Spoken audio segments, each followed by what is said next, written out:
Vamos seguir em frente no nosso estudo do livro de Atos dos Apóstolos. Estamos na metade do livro, estamos em Atos 15. Eu nem sei quando nós começamos a estudar o livro de Atos, já faz tempo já, mas eu não sei quando foi. Se alguém tiver anotado aí, informe para a gente. Você sabe, pastor Thomas, quando começou? Não, quando a gente começou a gravar já estava em Atos 3.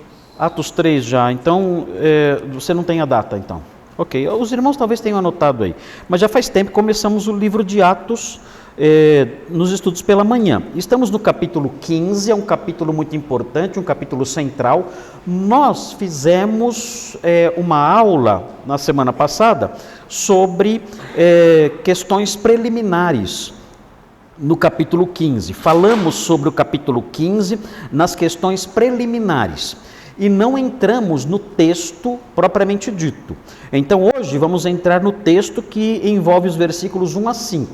Eu falei sobre esse trechinho, versículos 1 a 5, dei algumas informações para os irmãos no âmbito da sua relevância, informações também literárias, também eu passei para os irmãos. Agora nós vamos caminhar sobre os versículos. Vamos olhar os versículos e ver o que os versículos dizem e o significado desses versículos. E junto com isso também, paralelo a isso, junto com isso, nós vamos ver a relevância desses versículos para a nossa vida cristã, para o nosso testemunho cristão, para o nosso modo de viver como crentes que somos. Então vamos fazer a leitura do capítulo 15, versículos 1 a 5. Acompanhe aí a leitura. Diz assim: alguns indivíduos que desceram da Judéia ensinavam aos irmãos: se não vos circuncidardes, segundo o costume de Moisés, não podeis ser salvos. Tendo havido da parte de Paulo e Barnabé contenda e não pequena discussão com eles, resolveram que esses dois e alguns outros dentre eles subissem a Jerusalém aos apóstolos e presbíteros com respeito a esta questão. Enviados, pois, e até certo ponto acompanhados pela igreja, atravessaram as províncias da Fenícia e Samaria e, narrando a conversão dos gentios, causaram grande alegria a todos os irmãos. Tendo eles chegado a Jerusalém, foram bem recebidos pela igreja, pelos apóstolos e pelos presbíteros, e relataram tudo o que Deus fizera com eles. Insurgiram-se, entretanto, alguns da seita dos fariseus que haviam crido, dizendo: é necessário circuncidá-los e determinar-lhes que observem a lei de Moisés. Nós fizemos uma divisão tríplice, como é nosso costume, está aqui a divisão tríplice do texto. A historinha aí de 5 versículos passa por 4 fases. Essas são as fases pelas quais a história, esses 5 versículos, a narrativa nesses 5 versículos passa. Então nós temos aqui a primeira: o Evangelho da Graça é ameaçado. E isso está no versículo 1, é no versículo 1 que nós vemos essa ameaça ao Evangelho da Graça. Aqui o Evangelho da Graça, essa expressão que eu coloquei aqui, é o Evangelho caracterizado pela graça. É o Evangelho cuja marca principal é a gratuidade. É o Evangelho que fala essencialmente sobre a gratuidade da salvação. Isso é Evangelho da Graça, ou seja, é um Evangelho que fala que a salvação não custa nada para nós. Por quê? Porque alguém pagou, custou caro. Mas para nós não custa nada, porque alguém pagou. Quem pagou? Jesus pagou o preço da nossa salvação na cruz do Calvário. Por isso nós chamamos o Evangelho de Evangelho da Graça. Eu enfatizei essa expressão Evangelho da Graça, porque a ameaça contra esse Evangelho é exatamente uma ameaça à doutrina da graça, dizendo: olha, a salvação não é de graça. Os inimigos do Evangelho ali diziam o seguinte: olha, o Evangelho não é de graça, para ser salvo é necessário passar pela circuncisão. Os gentios, se quiserem ser salvos, não basta que eles creiam em Jesus, eles têm também que ser circuncidados. Um absurdo, mas destruía totalmente a graça de Deus. Essa ameaça aparece no versículo 1. Aí nós temos no versículo 2, o Evangelho da Graça é defendido. Versículo 2, nós vemos essa defesa do Evangelho da Graça. No versículo 2, ele é defendido, e defendido ferozmente. Algo que não tem acontecido hoje em dia. Hoje em dia não tem havido uma defesa feroz do Evangelho. Nós veremos na linguagem do versículo 2 que a defesa foi feroz. E vejam também no finalzinho, a parte maior aqui, versículos 3, 4 e 5, o Evangelho da Graça é testemunhado, ou seja, nós veremos o modo como Lucas apresenta a recepção do Evangelho da Graça pelas igrejas ao longo do caminho a Jerusalém. Paulo e Barnabé foram até Jerusalém, ao longo do caminho eles testemunhavam isso, e também o modo como eles agiram quando chegaram na igreja de Jerusalém e falaram do evangelho pregado por eles e o impacto disso sobre o mundo gentílico. Nós veremos os versículos 3 a 5, essa parte da história. Vamos então ao versículo 1, veja aí o versículo 1, veja aí. Olha como começa o versículo 1, preste atenção. Versículo 1 fala assim: alguns indivíduos que desceram da Judeia ensinavam os irmãos. Note bem, onde esses que desceram da Judeia, né? Onde esses irmãos foram? Onde esses mestres foram? Eles foram para Antioquia. Então veja, tem um mapa aí, por favor, Gimel, projete o mapa. Aqui você tem um mapa, diminui esse mapa para que os irmãos saibam onde está isso aí. Ó, o Brasil está aqui, estamos aqui, São Paulo aqui. Toda essa história acontece aqui, é longe, ó. Toda essa história acontece aqui, nesse pedaço, nessa janelinha aqui, ó. Nessa janelinha aqui, ó. Ok? Envolvendo aqui a Turquia, a Síria, o Líbano, Israel. É nesse pedacinho aqui, ok? Primeira viagem missionária foi aqui, ó. Foi aqui embaixo, aqui na Turquia, na Galácia, aqui, ó. Que foi a primeira viagem missionária. Agora, o eixo da história se move para cá, um pouquinho mais para o Oriente aqui, um pouquinho só mais para cá. Primeira viagem missionária aqui, esse pedacinho aqui, mas aqui envolvendo Chipre, né? Primeira viagem missionária. E agora a história vem para cá. Então o que aconteceu? Esses professores saíram aqui de Jerusalém, aqui, saíram daqui e foram aqui para cima, aqui, ó, para Antáquia. Tá aqui Antáquia, onde é que tá? Aqui, né? Aqui, nessa regiãozinha aqui, ficava Antioquia da Síria, ficava aqui. Então, eles viajaram bastante. Sabe quanto dá daqui até aqui? 400 quilômetros. Então viajaram 400 quilômetros a pé. Tinha metrô na época, não tinha avião, não tinha trem, nada disso. Viajaram a pé, 400 quilômetros, subiram aqui de Jerusalém até aqui e chegaram a Antioquia. Vieram da Judéia, aqui a Judéia aqui embaixo, Samaria aqui, atravessaram aqui a Fenícia, onde hoje é o Líbano, subiram pela Síria, chegaram aqui a Antioquia da Síria, aqui nessa região aqui, 400 quilômetros. Foram até lá. E o que eles fizeram? Veja aí na sequência. Primeiro é importante observar quem eram essas pessoas, né? Essas pessoas eram pessoas que tinham uma grande resistência com o recebimento de gentios na igreja. Porque eles entendiam que para se tornar membro da igreja, eles tinham que se tornar judeus. Porque na cabeça desses cristãos, primeiros cristãos que eram predominantemente judeus, na cabeça deles a igreja era uma sinagoga, com uma diferença. Olha, nós somos uma sinagoga. Aliás, não era nem errado dizer isso. Era uma sinagoga, tinha lá judeus, a maioria judeus, mas uma sinagoga que acreditava que o Messias judeu já tinha vindo. Inclusive Tiago, quando ele escreve aos seus destinatários, ele se refere à igreja como sinagoga. Ele fala, se alguém entrar na sua sinagoga, ele fala assim.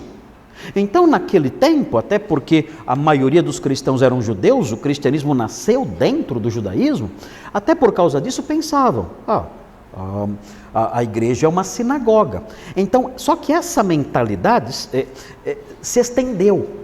Disseram então, se a igreja é uma sinagoga, esses gentios que estão entrando para a igreja e formando novas igrejas, como aconteceu na primeira viagem missionária, várias igrejas surgindo em Icônio, Listra, Derbe, Antioquia da Pisídia, várias igrejas surgindo lá. Eles pensaram, essas sinagogas têm que se adequar ao que é uma sinagoga. Esses gentios têm que virar judeus.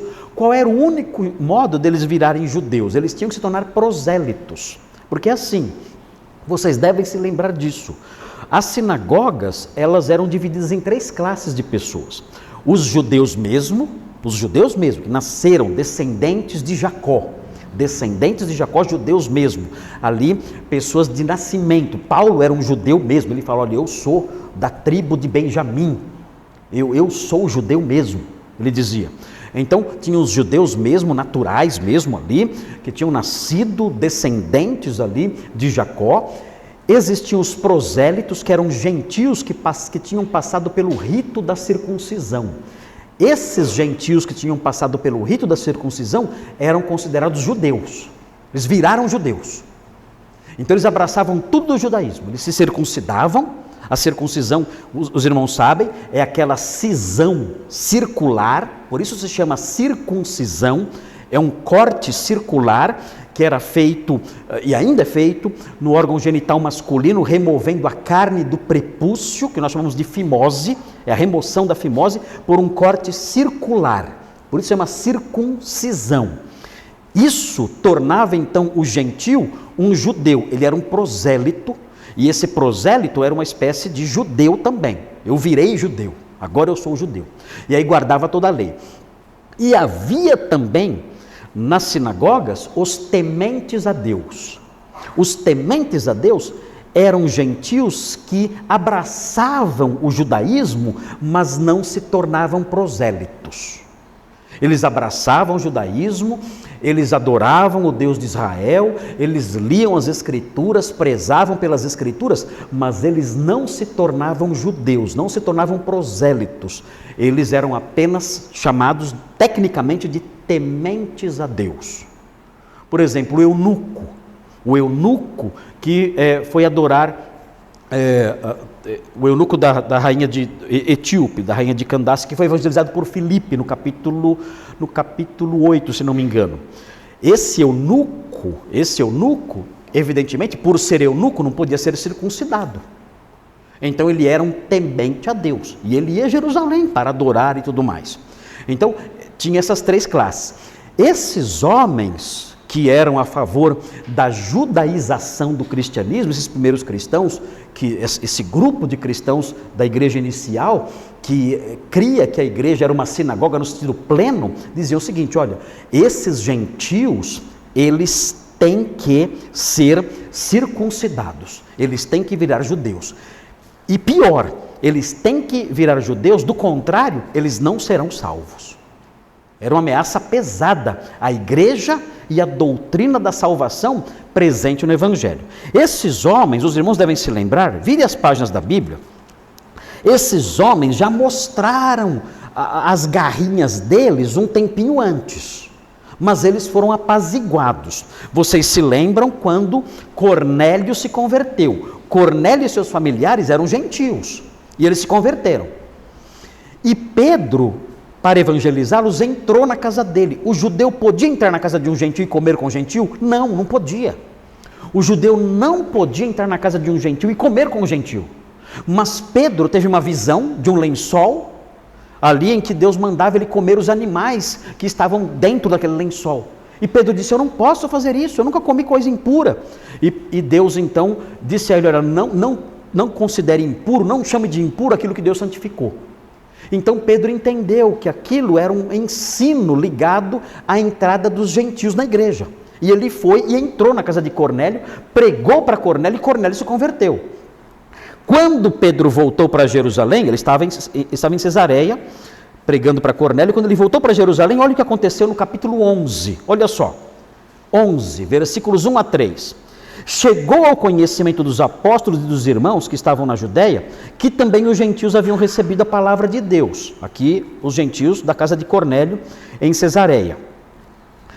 Quando Pedro subiu a Jerusalém, os que eram da circuncisão, olha aqui, os cristãos judeus, o que eles fizeram? O arguíram dizendo, entraste em casa de homens incircuncisos e comeste com eles. Então, esses judeus mais radicais da igreja já tinham mostrado as garrinhas. Assim, ó, Você está se misturando com essa gentalha. Né? Era o pessoal do Chaves aqui, né? Você está se misturando com essa gente. E isso é inaceitável. Você é um judeu, você não pode se misturar com essa gente. Então o que Pedro fez? Pedro explicou para eles que o Espírito Santo havia abençoado aquela conversa, aquela visita, eles tinham se convertido. E então você chega no versículo 18 e vê que eles foram apaziguados. Olha o que diz o versículo 18. E ouvindo eles estas coisas, apaziguaram-se. Aqui está se referindo aos cristãos judaizantes. Eles se apaziguaram e glorificaram a Deus, dizendo: logo também aos gentios foi por Deus concedido arrependimento para a vida. Eles disseram: não, está tudo bem, os gentios receberam o evangelho sem problemas. E o problema parou aí. Já tinha surgido então um probleminha, mas Pedro conseguiu contornar essa situação. Agora o problema é maior. Parece que esse grupo, é bem provável que tenha sido esse grupo, esse mesmo grupo, se levanta de novo. E eles fazem algo que não se devia fazer. Eles saíram da Judéia e foram até Antioquia, que era uma igreja predominantemente gentia, e uma igreja missionária que tinha espalhado o evangelho entre os gentios. Essa era a igreja que tinha enviado Paulo e Barnabé para os gentios. Paulo e Barnabé tinham acabado de chegar da sua viagem missionária aos gentios, pregando, não só aos gentios, é claro, eles pregavam primeiro nas sinagogas, mas logo em seguida indo para os gentios. Então eles foram para essa igreja, para Antioquia da Síria, e lá então eles começaram a ensinar. É interessante, nós aprendemos no versículo 5 que eles eram da seita dos fariseus. O versículo 5 fala que eles eram da seita dos fariseus. É curioso isso, porque assim, muitos fariseus creram no evangelho, mas trouxeram uma carga cultural e religiosa muito pesada no coração deles. É muito difícil isso, não é? É difícil. Eles se converteram, mas eram fariseus. E vocês sabem, vocês conhecem a figura dos fariseus no Novo Testamento. Os fariseus, eles eram extremamente apegados à lei de Moisés. Eles eram fortemente apegados a isso. Nós sempre pensamos nos fariseus como gente ruim. Gente ruim, gente hipócrita. Nós sempre pensamos assim. Fariseu é tudo hipócrita, tudo gente ruim. Não necessariamente. Havia muitos fariseus hipócritas. Jesus fala a esses homens e os condena. Diz que eles são sepulcros caiados, que por fora parecem bonitos, mas por dentro só tem coisa podre. Mas tinha muito fariseu sincero. Bastante fariseu sincero. Nicodemos era um. Nicodemos era um homem sincero, que procurou Jesus e queria saber. E aqui nós temos fariseus que ouviram o evangelho e se sentiram atraídos pelo evangelho e creram no evangelho, mas trouxeram a sua carga religiosa e cultural para o evangelho, porque eles eram tão apegados à lei. É interessante observar isso. A palavra fariseu tem a sua raiz num verbo que significa separar. Eles se separavam das pessoas, porque eles queriam preservar a lei. E nesse processo, então, eles se separavam das pessoas. Por que eles queriam preservar tanto a lei? Os fariseus, eles surgiram depois do exílio babilônico pelo seguinte: a identidade de Israel, a identidade nacional de Israel, estava baseada em, a rigor, 3 colunas. A primeira era a terra de Israel. A identidade de Israel estava conectada à terra. A segunda coluna era a monarquia davídica. O trono davídico era outro fator relacionado à identidade de Israel. E o terceiro fator relacionado à identidade de Israel era a lei de Moisés. Depois do exílio babilônico, eles perderam a terra e perderam a monarquia davídica. Sobrou o quê? Sobrou a lei. O que eles fizeram então? Se você tem 3 filhos e 2 morrem, o que você faz com o terceiro? Você gruda nele de um jeito, você não solta ele nem para comer. A sua proteção sobre esse terceiro filho se torna simplesmente exacerbada, exagerada. Eles fizeram isso. Eles pegaram a lei, que foi o filho que sobrou, e se agarraram a ela. Só que eles se agarraram tanto tanto a lei, tanto, que eles mataram a lei. A lei ficou sufocada debaixo de tanta proteção. E eles então desenvolveram um modo de vida extremamente rigoroso e mataram o espírito da lei, destruíram isso. E eram pessoas assim. O objetivo deles era preservar a lei com todo rigor e trouxeram isso para dentro do cristianismo quando creram no Messias que era apresentado pelos cristãos, o Messias judeu. Os fariseus, eles eram diferentes dos saduceus porque eles criam em coisas sobrenaturais. Dê uma olhadinha, quer ver? Olha só que interessante, o capítulo 23. Capítulo 23, olha só o que fala o capítulo 23, no versículo 8. 23, 8. Olha só, fala assim: pois os saduceus, aqui Lucas está explicando os dois grupos, os fariseus e os saduceus. Pois os saduceus declaram não haver ressurreição, nem anjo, nem espírito. Conhece alguém assim? Está cheio, né? De saduceu hoje em dia. O saduceu é um racionalista, é um liberal. O saduceu é o homem, ele não crê em nada sobrenatural. Ele não crê na ressurreição, ele não crê em anjo, não crê em espírito, não crê em nada disso. Ele é um antissobrenaturalista. Os homens hoje em dia têm essa mentalidade, né? E dizem, eu sou moderno. Não, você é um saduceu velho.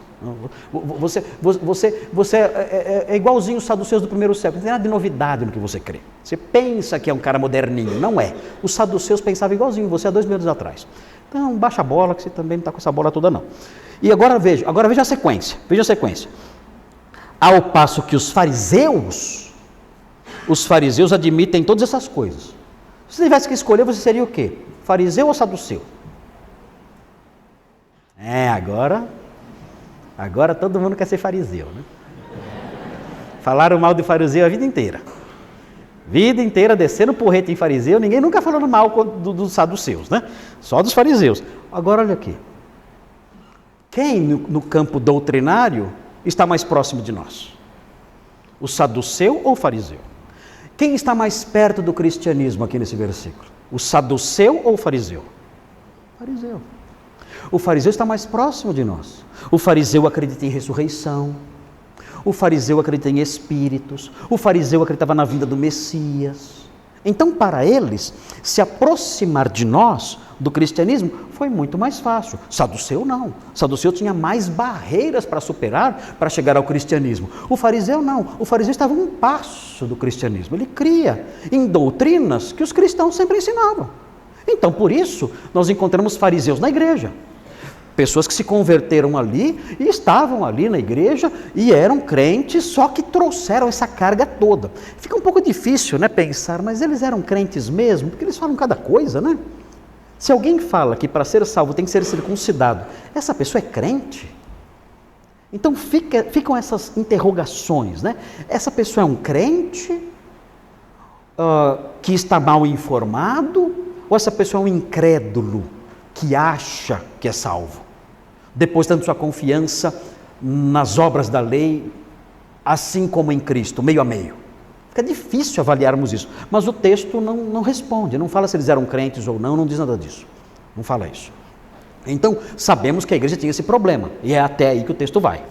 Muito bem, veja aí, volte então agora para o texto ali de Atos 15, e veja então o que eles dizem. Eles ensinavam. Eles eram ousados, porque se apresentaram como professores. É assim, pelo fato deles terem vindo de Jerusalém, isso dava moral para eles. Eles eram de Jerusalém. Pense num núcleo acadêmico, num núcleo religioso de alto nível acadêmico. Esse núcleo religioso de alto nível acadêmico, uma cidade universitária em termos de religião, era Jerusalém. Jerusalém, se você dissesse, olha, eu estudei em Jerusalém, era o mesmo que você falasse, olha, eu estudei em Oxford, eu estudei em Harvard. Isso dava um status muito alto para a pessoa no campo teológico, no campo do judaísmo. Os melhores rabinos estavam em Jerusalém. O apóstolo Paulo estudou aos pés de Gamaliel, em Jerusalém. Então, inclusive, as pessoas de Jerusalém eram até orgulhosas, Porque olhavam para os galileus, por exemplo, mais ao norte, e consideravam os galileus pessoas iletradas, pessoas que não sabiam nada e desprezavam. Os samaritanos então, meu Deus, eles não queriam nem olhar na cara, porque era um povo misto. Mas eles, os homens de Jerusalém, eles eram considerados pessoas mais intelectualizadas, uma formação maior. Os estudantes de Jerusalém, os mestres de Jerusalém tinham muita moral no campo intelectual. Então, chegar um mestre de Jerusalém, isso tinha uma força muito grande. E eles se aproveitaram disso. Eles chegaram a Antioquia, uma igreja de gentios, pessoas que não tinham todo o conhecimento da Bíblia que eles tinham, e chegaram ali como mestres, e começaram a ensinar, com toda a moral do mundo. Nós viemos da Oxford,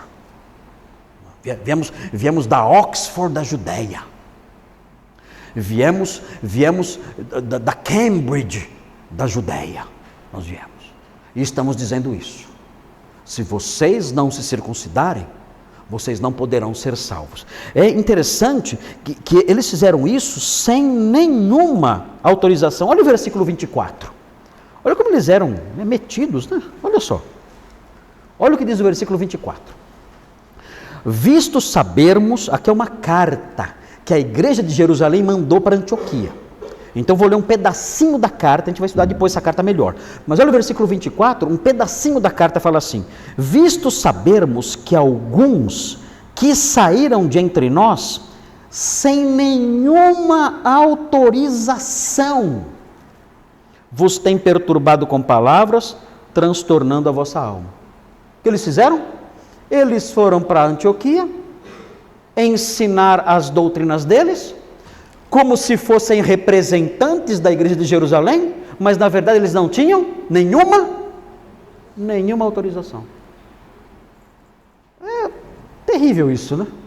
Sabe o que nós aprendemos aqui, num versículo como esse, versículo 24? Que a igreja é importante, que ninguém tem o direito de fazer o que quer. Ninguém tem o direito de fazer o que quer. A igreja ocupa um papel fundamental aqui. Os líderes da igreja estavam incomodados com isso. Olha, eles saíram do nosso meio, foram até aí a cidade de vocês, começaram a ensinar vocês aí, sem que nós tivéssemos autorizado isso. Ou seja, o que nós presumimos daí? Era necessário que houvesse autorização para vocês fazerem isso. Nós tínhamos que avaliar o ensino de vocês. Nós tínhamos que ouvir o que vocês têm a dizer. E então sim nós diríamos, podem ir, vão até lá. Não foi assim com o apóstolo Paulo? O apóstolo Paulo e Barnabé não saíram autorizados por uma igreja? Eles saíram autorizados pela igreja de Antioquia da Síria e foram pregar o evangelho. Agora esses aqui não. Esses aqui disseram assim, nós não precisamos de autorização de ninguém. Eu sou livre para fazer o que eu quero. É uma mentalidade muito moderna. Esses homens são homens à frente do seu tempo. Eles têm a cabecinha do crente de hoje. Eu faço o que eu quero. Ninguém manda em mim. Eu faço o que eu bem entendo. É a cabecinha dos homens de hoje. Eles são homens à frente do seu tempo. Não aceitam a autoridade de ninguém. Deu na telha, vão e fazem. Isso está errado. E os apóstolos e líderes de Jerusalém disseram, olha, eles fizeram errado. Eles saíram do nosso meio, eram membros aqui, participavam da nossa igreja aqui, saíram daqui, sem que nós autorizássemos, foram até Antioquia e estão ensinando vocês como se fossem membros daqui autorizados por nós, e nós nunca autorizamos o trabalho desses homens, nunca. Fizeram errado. E o que eles fizeram só criou problema, só isso, porque agiram correndo por fora, sem o nosso apoio, sem o nosso conhecimento, e só causaram problemas. Vocês acham que isso acontece hoje em dia ou não? Meu Deus, como acontece? Como acontece. É por isso que é importante essa instituição que atacam tanto, né? A igreja. Atacam tanto isso os líderes, né? Atacam tanto isso. Por quê? Porque a igreja coloca essas determinações que evitam problemas. A pessoa não pode sair fazendo o que quer. Não. Pastor, eu gostaria de começar um trabalho pregando evangelho lá nos confins da terra, em Grão-Mogol, por exemplo, onde Thomas trabalhou. Ok. Vamos então nos reunir, os líderes da igreja, vamos ouvir o seu projeto, vamos ouvir a sua mensagem, vamos ver o que você tem a dizer, vamos olhar para a sua vida, para a sua teologia, para a sua doutrina e depois vamos reunir a igreja, expor o seu projeto, então sendo aprovado, então você irá para Grão-Mogol. É assim que funciona. Não é cada um fez o que quer. Esses homens tomaram a iniciativa de fazer o que bem entendiam, sem se sujeitar à autoridade de ninguém, e só causaram problemas. Nós aprendemos algo importante aqui. Há um processo que deve ser seguido antes de algo assim ser feito, antes de um passo assim ser dado. E esses homens não seguiram isso. Foram orgulhosos, agiram de modo independente e só causaram problemas. Só isso. A palavra de Deus não autoriza isso. Não é assim que as coisas funcionam. Pode parecer bonito. Estou livre de instituições. Pode parecer lindo isso, mas não é certo, é errado. É um discurso bonitinho, mas um discurso errado. A Bíblia não aprova isso. Muito bem, vejam, o resultado disso é interessante. Eles foram sem nenhuma autorização e vejam o que diz o versículo 10. O versículo 10, olha o resultado disso. Versículo 10, olha só. Agora, pois, por que tentais a Deus, pondo sobre a cerviz dos discípulos um jugo que nem nossos pais puderam suportar, nem nós? O que foi que eles fizeram? A mensagem deles causou o quê? Eles colocaram um peso sobre os ombros dos discípulos. Esse foi o fruto do trabalho deles. Eles colocaram um peso sobre os ombros dos discípulos. A caminhada cristã é difícil? É difícil. Eles tornaram a vida cristã mais difícil ainda. Colocaram fardos sobre eles. E o versículo 24 diz algo mais sobre o que eles fizeram. Olha o que eles fizeram no versículo 24. Visto sabermos que alguns que saíram de entre nós, sem nenhuma autorização, vos têm, o que diz aí? Vos têm perturbado. Perturbar significa agitar. Eles agitaram o coração de vocês. O coração de vocês estava calmo e sereno e tranquilo, mas eles agitaram o coração de vocês. E veja o que mais eles fizeram. Vos têm perturbado com palavras, transtornando a vossa alma. O que é transtornar? A palavra original significa desmantelar. O que é desmantelar? O que é desmantelar? O que é isso? Você desmontar. Tem ali uma montagem bonitinha, você chega a dar um golpe naquilo e aquilo tudo é desmantelado, aquilo cai, desaba tudo, quebra tudo. O que eles fizeram? Eles desmantelaram a alma dos discípulos. A alma aqui não é o espírito que sobrevive ao corpo, não é isso. É o interior da pessoa.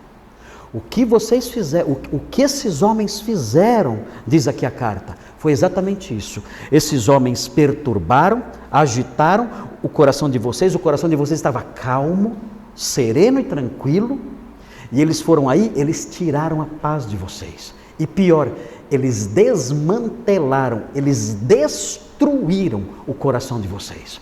E eles fizeram isso porque eles colocaram sobre os ombros de vocês doutrinas que nós nunca ensinamos. Doutrinas falsas. Eles colocaram um jugo sobre vocês. E com esse jugo vocês se tornaram mais cansados, agitados e quebrantados. Vocês estão destruídos, entristecidos, com o coração pesado, com um jugo imenso nas costas, porque essa gente ensinou mentiras para vocês. E foi isso que aconteceu. E é sempre assim. Sempre que alguém acopla ao Evangelho coisas que o Evangelho não tem, o resultado é esse. O resultado é exatamente esse. É destruição da paz da pessoa, é a colocação de jugo sobre os ombros da pessoa e a destruição, desmantelamento da alma da pessoa. É o que acontece. Então, por isso é tão importante a afirmação do Evangelho puro. Porque o Evangelho contaminado destrói o coração da pessoa. Agita, cansa e desmantela a paz da pessoa. É por isso, queridos, que nós temos que preservar o Evangelho conforme ele é ensinado nas Escrituras. Sem mistura. Porque o resultado sempre é colocação de jugo e entristecimento das pessoas. É interessante como nós olhando quando nós olhamos para o cenário religioso atual, nós vemos isso aí. Toda seita é assim. Toda seita pega o evangelho e coloca alguma coisa a mais. Toda seita faz isso. Pega o evangelho e coloca alguma coisinha a mais. E qual é o resultado disso? O resultado disso é esse aqui. É um jugo sobre a pessoa, e além disso, a agitação daquela alma que deixa de ter paz, e além disso, a destruição do seu coração, a destruição da sua paz, a destruição da sua segurança. Sempre acontece assim. Quando o evangelho verdadeiro é diferente. A pessoa crê em Cristo e ela passa a desfrutar de uma paz serena. Jesus falou assim: olha, vinde a mim os que estão cansados e oprimidos, e eu vos deixarei mais cansados, e eu vou oprimir vocês mais ainda. Foi o que ele falou? Foi isso que ele falou? Não. As falsas religiões fazem isso. Ele disse: vinde a mim os que estão cansados e oprimidos, e eu vos aliviarei. Tomai sobre vós o meu jugo, ele fala, e aprendei de mim, que sou manso e humilde de coração, e encontrareis descanso para as vossas almas, porque o meu jugo é suave e o meu fardo é leve. Gostoso me seguir, é bom. O meu jugo é suave, o meu fardo é leve. Vocês me seguem, vocês encontram descanso para a alma de vocês. Vocês encontram paz no coração de vocês. É assim, me seguir é assim. É uma experiência doce, alegre, leve. É assim que é me seguir. Mas quando nós pegamos o falso evangelho é diferente. Você tem que crer em Cristo e tem que ir à Aparecida de joelhos, uma vez por ano. O quê? Pela Dutra? Vai de joelho lá e sobe a escada lá e se mate lá, porque senão você não vai ser salvo. Mas meu Deus, é assim. Você quer ir para o céu? Você tem que guardar o sábado, não pode comer presunto. Mas é tão gostoso o presunto. Não importa. Se você comer presunto ou costeleta de porco, se você comer costeleta de porco com café, aí, amigo, não tem mais salvação. Aí azarou tudo. Mas é tão gostoso. Cafezinho, não. Mas um expresso, nem pensar. Filho do diabo, você tomou café? Jugos, pesos. É um evangelho torturante. É um evangelho contaminado. E o evangelho contaminado sempre gera isso. Pesos, angústias, dores e sofrimentos. Quando Jesus veio para nos livrar disso tudo. Para nos colocar sobre nós um jugo suave e leve. Para que nós tivéssemos descanso. Os crentes de Antioquia estavam na mais perfeita paz, alegres, contentes, vibrando. Paulo tinha acabado de chegar da viagem missionária, contou as maravilhas que Deus fez, todo mundo alegre, feliz, celebrando. Chegaram o pessoal da Adventista.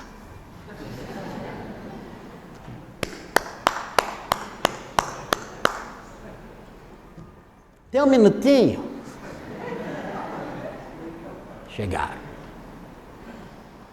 Chegaram e começaram a colocar pesos. Os irmãos novos crentes, eram novos crentes, ficaram confusos. O que é isso? Como assim? Nós não estamos salvos então? Nós temos que fazer isso tudo? O que está acontecendo? Tiraram a paz daqueles irmãos, destruíram a alma deles com pesos inúteis que não prestavam para nada. E tiraram a paz daquela igreja. A Bíblia diz, é muito importante frisar isso sempre, sempre, sempre. A Bíblia diz que o homem é salvo somente pela fé em Cristo, só. Veja Romanos 3:20, veja a clareza do texto bíblico. Veja a clareza do texto bíblico, Romanos 3:20. Muito claro isso, todos deviam decorar versículos como este. Olha o que fala o versículo 20. Visto que ninguém será justificado diante dele por obras da lei. Ninguém será justificado diante dele por obras da lei, em razão de que pela lei vem o pleno conhecimento do pecado. Vejam o versículo 28, de uma clareza Impressionante. Concluímos, pois, que o homem é justificado pela fé, independentemente das obras da lei. É claro o texto como o dia. Virem as páginas da Bíblia e vejam Gálatas 2. Gálatas 2, é impossível que o apóstolo Paulo fosse mais claro do que aqui. Gálatas 2,16. Gálatas 2,16. Veja a clareza desse versículo. Gálatas 2,16. Grife na sua Bíblia, pinte na sua Bíblia esse versículo. Veja como ele é rico e claro. Ele fala assim: sabendo, contudo, que o homem não é justificado por obras da lei, e sim mediante a fé em Cristo Jesus. Também temos crido em Cristo Jesus, para que fôssemos justificados pela fé em Cristo, e não por obras da lei, pois por obras da lei ninguém será justificado. Irmãos, eu tenho que pegar um flanelógrafo? Eu tenho que fazer um curso de hermenêutica nos Estados Unidos para entender isso aqui? Isso aqui é de uma clareza meridiana, é como o sol do meio-dia. Mas os homens continuam dizendo: não, você tem que fazer a sua parte. Meu Deus, olha embora. Não, você tem que crer em Jesus, mas você tem também que... Não tem jeito, não tem jeito. Enquanto o Espírito Santo não abre o coração da pessoa, ela vai continuar acreditando que a salvação depende dela. Não tem jeito. Só um milagre. Esses textos são claros. Um concílio se reuniu em Jerusalém, em Atos 15, para frisar isso. E até hoje, dentro do cristianismo, essa doutrina não é acolhida. Até hoje. E pesos, e fardos, e dores são impostas aos discípulos, porque não entenderam o evangelho da graça. Muito bem, esse aí é o versículo 1. Todo mundo entendeu o versículo 1? Todos entenderam? Reações. Alguém quer falar? Alguém quer falar? Não? Todos entenderam o versículo 1. Então esse é o versículo 1, muito simples, explicamos quem eram esses indivíduos. Desceram da Judeia, falamos para onde eles foram, ensinavam os irmãos sem autorização e aprendemos o que eles ensinavam. E agora vem o versículo 2, o Evangelho da Graça é defendido. Então nós vamos olhar esse versículo 2 e aí já vamos parar por hoje e terminar só na semana que vem. Veja o que fala aí o texto, é muito interessante aqui o que diz o versículo 2, fala assim: tendo havido da parte de Paulo e Barnabé, olha só as palavras que aparecem aqui, olha só: contenda e não pequena discussão com eles. O que Paulo e Barnabé fizeram aqui? O que eles fizeram aqui? A palavra contenda significa discórdia, dissensão, o termo grego significa isso, ou seja, uma briga. Teve uma briga. Paulo e Barnabé brigaram com eles. A expressão aqui, a palavrinha, o substantivo que aparece aqui, stasis, significa dissensão, conflito, discórdia. Eles brigaram. Mas e o amor? Eles brigaram. Mas não tem que ser, eu não tenho que respeitar a opinião. Bom, parece que o apóstolo Paulo é bem desrespeitoso aqui. Paulo e Barnabé parece que não respeitaram a opinião, não. E olha como continua. Houve contenda, briga, e não pequena discussão. A palavra que aparece aqui, discussão, é debate. Eles debateram, mas debateram assim com os ânimos à flor da pele. Paulo e Barnabé partiram para cima pesado. Não foi, veja bem, cada um tem sua visão. Não foi isso aí não. É interessante isso aqui, porque nós acreditamos que o amor é a ausência disso, e não é. Nós pensamos no amor, quando falamos a palavra amor, nós pensamos em ursinhos de pelúcia, fofinhos, tudo fofinho. Pensamos naquelas princesinhas da Disney. Se bem agora a princesinha da Disney tem barba, né? Eu tenho que pensar em outra coisa. São aquelas princesinhas antigas da Disney, né? Com cachinhos dourados. Né? Cachinhos dourados, tudo bonitinho, ali cantando, os esquilinhos em volta, as borboletas, os passarinhos. Isso é o amor.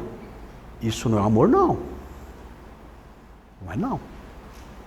Assim, a Bíblia fala que ao servo do Senhor não convém contender. Fala isso. A Bíblia fala que o homem do Senhor, o servo do Senhor, tem que ser manso, tem que ser pacífico, tem que ser sereno, tentando conduzir as pessoas à verdade. Essa aí é a regra geral. Mas a palavra de Deus mostra que em alguns momentos isso para. Ele tem que ter sabedoria para saber o momento em que ele fala, peraí, agora, a hora do ursinho de pelúcia, o modo ursinho de pelúcia, parou. Agora eu vou ligar o modo Darth Vader. Algo assim. Agora é diferente. Agora, vocês até agora conheceram a minha postura serena, tranquila, tentando explicar as coisas.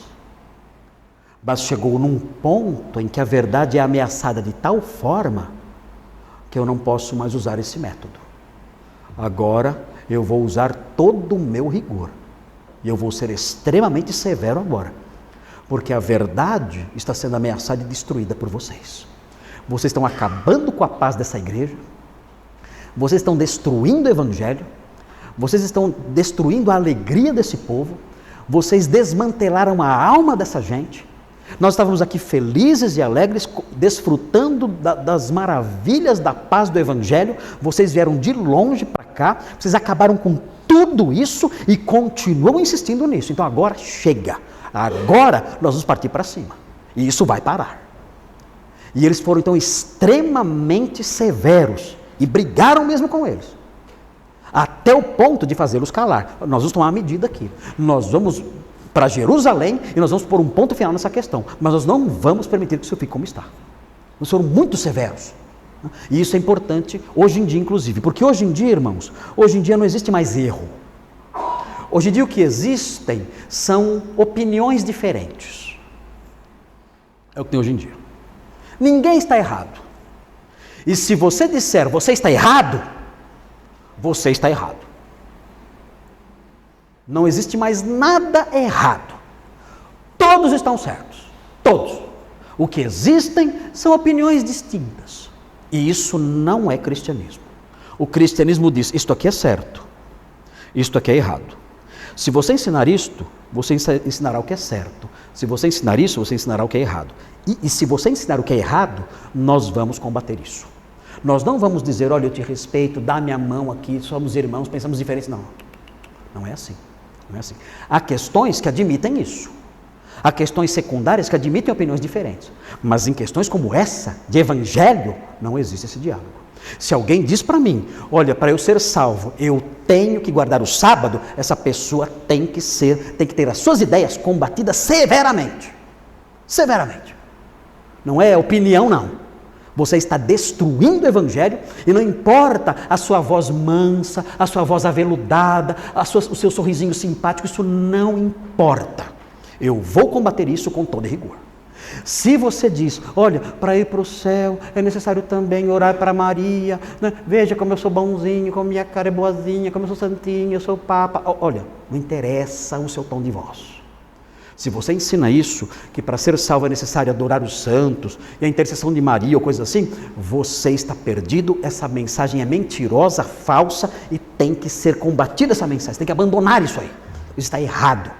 E é assim que temos que agir. E os apóstolos fizeram isso está correto. Hoje em dia quem faz isso é atacado, é destruído quem faz isso. Mas foi o que os apóstolos fizeram naquela ocasião. Severamente. Eles discutiram pesadamente, combateram pesadamente a mentira. E é isso que temos que fazer quando quando enfrentamos situações em que não há mais outros recursos. O texto prossegue e fala o seguinte, que essa discussão não resolveu o problema. O que eles fizeram então? Eles apelaram para uma outra medida. O texto diz, resolveram que esses dois, Paulo e Barnabé e alguns outros dentre eles, subissem a Jerusalém. Por que Jerusalém? Porque Jerusalém era a sede da igreja apostólica. É lá o lugar onde estavam os apóstolos. E os apóstolos eram a autoridade máxima em tudo. Então eles foram para Jerusalém. E também falar aos apóstolos e aos presbíteros de Jerusalém. Os primeiros pastores ali, instruídos pelos apóstolos. Eles vão examinar essa questão. Eles são autoridade e vão examinar. E mais, vocês não vieram de lá? Não vieram de lá? Nós vamos conferir se é o que ensinam lá. Vocês vieram de lá, não vieram? Vocês são mestres de lá, não são? Pois bem, nós vamos conferir se isso que vocês estão falando é o que eles falam ali. Nós vamos conversar com os apóstolos, a autoridade máxima em doutrina, com os presbíteros constituídos ali naquela igreja, os primeiros, sob a liderança dos apóstolos, e nós vamos conferir tudo isso. E veremos o que eles têm a dizer. E não se deram por satisfeitos enquanto não resolveram essa questão. E aí então o texto prossegue dizendo que eles foram para lá. Então aqui o versículo 2 então, o evangelho da graça é defendido. Lá em Antioquia ele foi defendido dessa forma, rigorosamente, com essas duas medidas, a discussão pesada e o envio de uma delegação para Jerusalém, para resolver a questão. Esse assunto é muito sério, é muito sério esse assunto. Se esses homens estiverem certos, toda a igreja muda. Nós teremos que fazer uma outra viagem missionária, voltar para aquelas igrejas e exigir que todos os homens sejam circuncidados. Nós temos que mudar nossa mensagem. Dizer, olha, nós viemos aqui dizendo que a salvação é pela fé em Cristo. Nós estávamos errados. Então viemos agora aqui, voltamos aqui às igrejas para explicar que não é bem assim. Vocês têm que ser circuncidados e guardar a lei de Moisés, senão vocês não poderão ser salvos. Você nos enganou então. Nós cremos em Jesus achando que era suficiente. Não, não é. Vocês vão ter que mudar tudo. Agora é crer em Jesus, mais a circuncisão, mais observar a lei de Moisés, senão não vai ter jeito. Teriam que fazer isso. O impacto seria muito grande. Por isso eles apelaram para Jerusalém. E o que vai acontecer então? Nós veremos aqui o comecinho do resultado disso, nos versículos 3 a 5, nós veremos na semana que vem, e veremos, se Deus permitir, a sequência também, o que vai acontecer, porque a igreja vai se reunir em Jerusalém. Os apóstolos, os presbíteros e a igreja, eles vão analisar tudo aquilo. Vão analisar tudo aquilo e darão o seu parecer. E é maravilhoso isso, porque eles vão firmar a doutrina já pregada, já revelada anteriormente. A salvação é só pela fé, independentemente das obras da lei. E nós vamos então ver isso na sequência. Muito bem, irmãos, são 10 para as 11. Nós vamos agora então aos avisos. O pastor Nicolas tem os avisos. E depois iremos para o intervalo. Hoje tem classe Novos Membros. Vamos orar agora, encerrando o culto agora, encerrando esse tempo aqui. E depois o pastor Nicolas dá os avisos. Senhor Deus, muito obrigado por essa história que mostra que o Evangelho sempre foi atacado por ideias que o maculavam, que o Evangelho sempre foi manchado por acréscimos que servem apenas para colocar um jugo pesado sobre as pessoas, acréscimos que colocam fardos sobre os ombros dos discípulos, acréscimos que entristecem as pessoas que tiveram contato verdadeiro com o Evangelho e que depois são surpreendidas por esses acréscimos, acréscimos que destroem a alma da pessoa, que agitam o coração da pessoa. Muito obrigado porque esse texto mostra como lidar com isso, o modo cabal como devemos rejeitar essas coisas e acolher somente o que a sua palavra diz. Obrigado por isso. Obrigado porque na sua palavra temos essas orientações. Isso nos ajuda a rejeitar a pregação falsa. Muito obrigado por isso, Senhor. Nós queremos pedir que o Senhor nos ajude, nos guarde, para que ensinemos somente o que o Evangelho realmente ensina. para que andemos debaixo somente da luz que vem dele e não nos preocupemos com invenções de homens. Nós pedimos essas coisas, agradecidos, em nome de Jesus. Amém.